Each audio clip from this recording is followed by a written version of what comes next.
చమురు శుద్ధి కేంద్రం ఇది. అయితే ఆరంకో హౌతీలు బాంబుల వర్షం కురిపిస్తున్నారు. ఇక మిసైల్స్ దాడులతో భారీగా మంటలు ఎగిసిపడుతున్నాయి. హుడైడా పైన సౌదీ దాడులకి ప్రతీకంగా ఇప్పుడు హౌతీలు విరుచుకుపడుతున్నారు.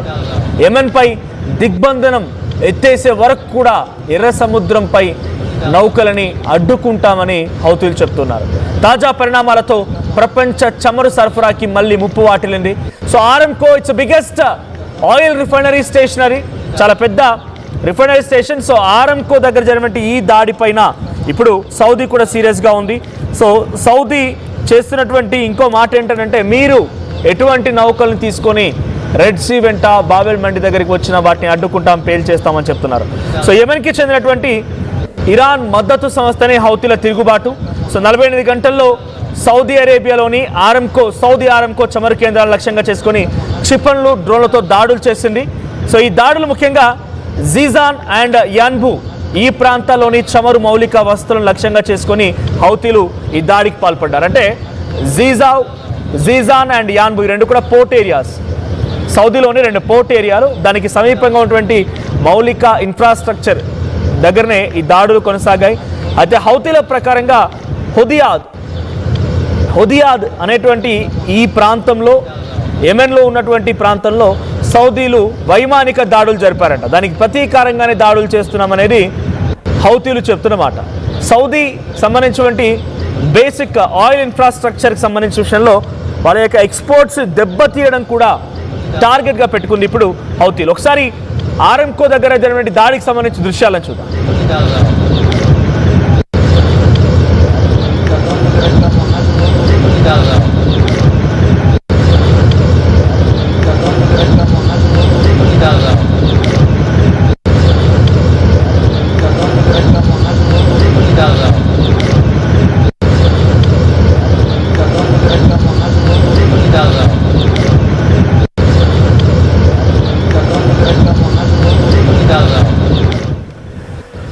ఆరంకో అనేది చాలా కీలకమైన ప్రాంతం.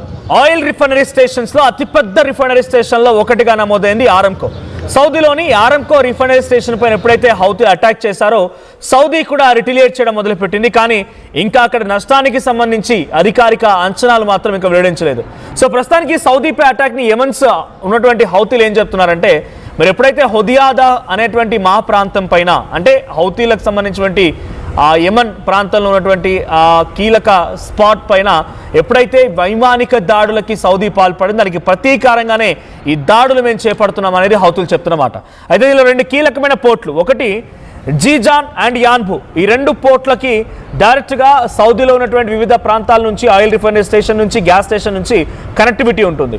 ఈ రెండు పోర్ట్ల నుంచి వాళ్ళు తమ నావీలో, వాళ్ళ దగ్గర ఉన్నటువంటి నౌకల్లో వాటిని నింపుకొని అక్కడి నుంచి వివిధ దేశాలకు సప్లై చేస్తుంటారు. అయితే ఇక్కడ జీజాన్ ప్రాంతంపై కూడా దాడి జరిగింది.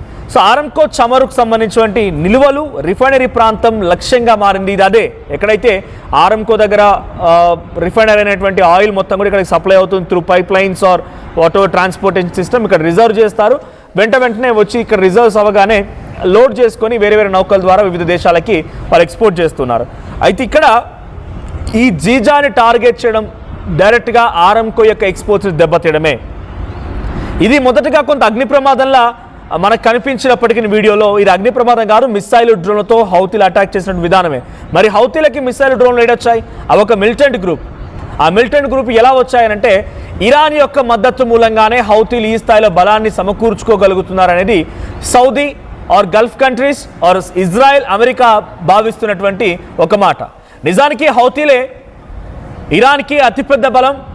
గల్ఫ్ కంట్రీస్లో అతిపెద్ద బలం హౌతీలే.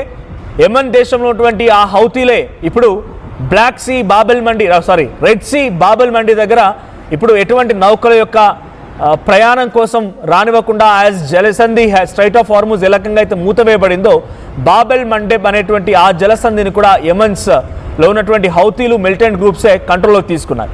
ఇంకొకటి యాన్బు అనేటువంటిది ఇంకో పోర్ట్ ఏరియా. సో రెడ్ సీకి సమీపంగా ఉన్నటువంటి యాన్బు అనేది కూడా చమురు ఎగుమతి కోసం ఉపయోగించే కీలకమైన ప్రాంతం. సో ఇక్కడ నుంచి కూడా కొన్ని బెలిస్టిక్ మిషన్లు దూసుకొచ్చాయి.